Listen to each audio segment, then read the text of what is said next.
aux États-Unis. Je vais y revenir, je vais revenir sur la vaccination. Les Français donc approuvent les mesures.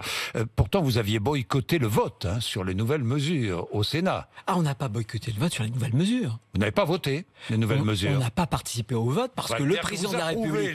les nouvelles mesures, mais vous ne votez pas pour. Ben, écoutez, Jean-Jacques Bourdin, vous apprenez la veille à la télévision par le président de la République que les mesures sont annoncées, sont décidées et qu'elles vont être appliquées. Et le lendemain, on vous demande un vote. Mais de qui se moque-t-on? À quoi bon voter des mesures à prendre, alors que ces mesures ont été décidées et annoncées la veille? Mais pour qui prend-on les parlementaires et le Parlement?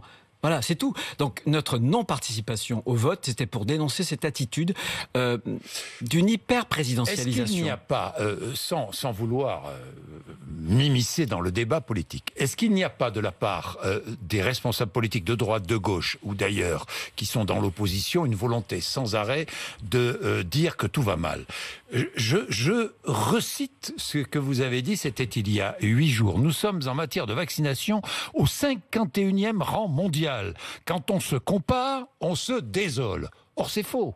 Nous ne sommes pas au 51e rang mondial. Ce que vous dites est faux. Ah bon? Quand j'ai cité ce 51e rang mondial, nous étions au 51e rang. Aujourd'hui, nous sommes au 30 et quelques... On a progressé, 35e rang mondial. Voilà. Donc, je suis dans la vérité. Lorsque je dis 51, je suis dans la vérité. Et vous l'êtes aujourd'hui quand on dit qu'on a fait des progrès. Et en Europe, nous sommes on a fait des progrès. Nous sommes où en et on Europe? est bien placé. On a dépassé l'Allemagne en Europe. Voilà. Mais on fait beaucoup moins bien que le Maroc. On fait beaucoup moins bien que le Chili. On fait beaucoup moins bien que la République tchèque. On fait moins bien que Gibraltar. On fait moins bien que les îles Falkland. On fait moins bien que San Marin. On fait moins bien que Malte. On fait moins bien que la Grande-Bretagne, que les États-Unis. Mais oui, mais que la Grande-Bretagne et que les États-Unis. Mais écoutez, moi j'aime mon pays. Et je sais que c'est pas une situation facile. Mais très franchement, regardez, on a encore eu un bug. Il y a 1 an, au premier confinement, il y avait eu un bug sur les plateformes du ministère de l'Éducation nationale pour l'enseignement à distance. On ne pouvait pas leur en vouloir. C'était la première fois. Bon. Et aujourd'hui, lundi, à nouveau, il y a un bug. Le ministre nous dit, attendez, c'est les Russes, il y a une cyberattaque, ou alors c'est un opérateur dont un centre a brûlé. Et on s'est aperçu qu'il y avait eu un sous-dimensionnement, qu'il y avait eu un problème. Donc, le rôle de l'opposition, c'est pas toujours de serrer les pompes du président de la République. Croyez-moi, il a une cour. C'est certain. Il a une cour. C'est certain. Le rôle de l'opposition, c'est de dire et de relayer. D'une manière constructive. Mais c'est ce que nous avons fait au Sénat. Bien. Au Sénat, nous avons toujours fait des propositions. Et sur le vote, vous savez que lorsqu'on a demandé, dans l'état d'urgence, qu'on puisse voter dès lors que le confinement s'allonge au-delà d'1 mois, on nous a refusé ce vote. Donc on nous demande de voter quand ça sert à rien, et quand ça servira à quelque chose, on nous refuse cette possibilité pour le Parlement de se prononcer. Ça vous choque pas, ça, franchement, sur une démocratie moderne? Le vaccin AstraZeneca, la balance bénéfice-risque positive, a dit hier l'Agence européenne du médicament. Ce matin, vous dites, il ne faut pas avoir peur de ce vaccin. Vous dites cela ce matin? Je dis plus. Je vais rentrer, vous savez, dans le champ de ceux qui vont pouvoir se faire vacciner. Oui, c'est ce que vous disiez déjà le 18 mars, je me ferai vacciner à l'AstraZeneca. Eh bien, je le ferai. Je vais le faire dans les tout prochains jours. Sans hésiter. Sans hésiter. Et je pense qu'il faut que les Français... Mais vous savez que les vaccins, mais aussi, je me souviens, j'ai fait un jour... Non pas un choc, mais un problème avec un médicament qui était un antibiotique. J'ai découvert depuis que j'avais cette allergie-là. Mais cet antibiotique, les antibiotiques sauvent des vies. Vous voyez ce que je veux dire? Donc il y a des études, on sait que cette population jeune, les thromboses, les caillots de sang, il faut faire très très attention. Mais regardez, on a aussi du recul. Les Britanniques se sont fait par millions vacciner à l'AstraZeneca. J'avais déclaré sur un plateau que je le ferais. Eh bien, dans quelques jours, rapidement même, ça sera fait. Bon, il faut accélérer la vaccination, ça c'est indispensable. Évidemment. Tiens, par exemple, puisque vous parlez des Britanniques, en Grande-Bretagne, on adopte les horaires de vaccination. On allonge, par exemple, les plages horaires pour le ramadan. Est-ce qu'on devrait faire la même chose en France ? En tout cas, la souplesse, oui. Il faut des vaccinodromes. Depuis le départ, j'étais favorable. Vous savez que Olivier Véran et Emmanuel Macron étaient très réticents. Mais d'où est venu le problème? On a eu 2 problèmes. On a eu un problème européen. Je pense que l'Europe ne sait pas. Elle sait négocier des prix. Mais on a vu qu'elle avait beaucoup de retard. Moi, j'ai rencontré Emmanuel Macron, c'était au mois de décembre. Et il m'avait fait part de ses doutes. Mais quand le chef de l'État, alors que tout est concentré en France, fait du en même temps, un pied chez les pro-vaccins, un pied pied chez les anti-vaccins, eh bien, il ne met pas en tension sa machine administrative. Et je pense que le problème est aussi venu de là. C'est que ce chef de l'État n'y a pas cru. Quand M. Trump, qui a été beaucoup critiqué, déclarait au mois de mai 2020 qu'il avait confiance qu'ils obtiendraient un vaccin avant la fin de l'année.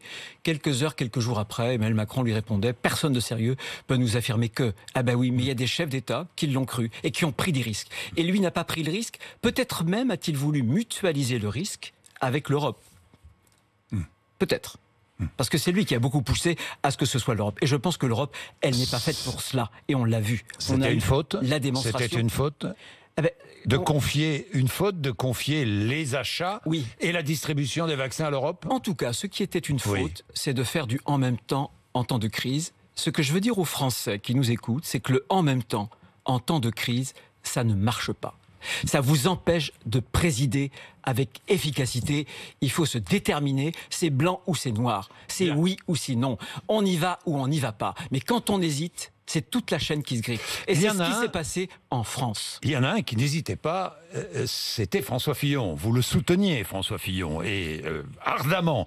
Et que disiez-vous en 2017 ? Il faut faire 100 milliards d'euros d'économies sur les dépenses publiques en 5 ans. Comment ? En réduisant le nombre de fonctionnaires, en augmentant le temps de travail des fonctionnaires et en réduisant les dépenses de santé. 20 milliards d'euros par an. C'était ça ? 20 milliards d'euros, la dépense publique. Sur 5 ans. Sur 5 ans. Vous savez que 20 milliards d'euros pour les dépenses de santé sur 5 ans. Non, c'était pas sur... C'était 100 milliards. C'était pas sur les dépenses de santé. C'était 100 milliards sur 5 ans. C'était la dépense publique. Oui, Jean-Jacques Bourdin. Et 20 milliards sur les dépenses de santé. La dépense publique. Sur 5 ans. Je vais vous donner un exemple. Oui. Vous savez que l'hôpital est bureaucratisé. Vous avez en France un taux d'encadrement administratif de 34%. En Allemagne, vous en avez 25%. La différence, c'est plus de 120 000 postes. Eh bien, moi, je préfère que ces 120 000 postes, ce ne soient pas des postes administratifs, mais qu'ils soient au chevet. Ça fait 20 milliards sur 5 ans, ça ? Non, ça ne fait pas 20 milliards. Mais il faut débureaucratiser les choses. Et vous avez aussi énormément de laxisme. Pourquoi, par exemple, sur la fraude sociale, pourquoi est-ce qu'on ne fait pas ? Pourquoi est-ce qu'en France, vous avez plus de cartes vitales qu'il n'y a de Français ?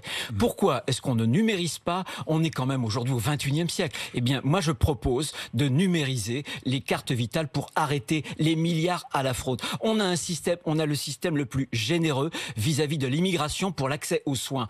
Tout le monde le sait. Tout le monde le sait. Bruno Retailleau. On peut faire des économies et il faut placer. On est, regardez, au 26e rang pour l'achat des scanners sur les pays de l'OCDE. Donc, ce que je veux, moi, c'est prendre en charge publique, l'achat de scanners. Mais bien sûr, mais il y a de la bonne dépense publique. Et il va falloir d'ailleurs tirer les conséquences, on est bien d'accord, débureaucratiser. Il faudra aussi rapatrier l'industrie du médicament en France et en Europe. J'ai fait une proposition sur notre souveraineté de médicaments, puisque on s'est aperçu qu'on dépendait de la Chine et d'autres pays. C'est intolérable. Je pense qu'on doit dresser, il y a une liste de médicaments d'intérêt stratégique. Eh bien, on rapatrie, quitte à les payer un peu plus cher, et on demande à la sécurité sociale française de rembourser des médicaments produits en France ou en Europe. Voilà une proposition. On rembourse que les médicaments produits en France ou en Europe. Ou en Europe, des médicaments de demande d'intérêt stratégique. Donc je ne vous parle pas. On dérembourse. Mais on ne dérembourse pas, on rembourse les médicaments. Uniquement. Évidemment que quand vous n'avez pas un médicament fabriqué momentanément en France ou en Europe, ça va, évidemment, ça n'est pas ce que je dis. Mais non, mais essayons de tirer les leçons. Je comprends. Si vous voulez qu'on reste, si vous voulez redresser la France, la France est en train de chuter. Voilà, les Français le sentent. Si on ne fait rien, si on ne bouge rien, Jacques Bourdin, on a une des dépenses publiques la plus faramineuse au monde. Et nos hôpitaux étaient sous-équipés. Nos infirmières sont mal payées. Nos infirmiers sont mal payés. Nos enseignants sont mal payés. C'est pas ce que je veux, moi. Je veux donner une perspective aux Français et aux fonctionnaires français. Bien. Moi, j'étais patron de collectivité et j'ai eu des responsables administratifs et j'ai eu des agents administratifs qui sont vraiment dévoués. Je le sais.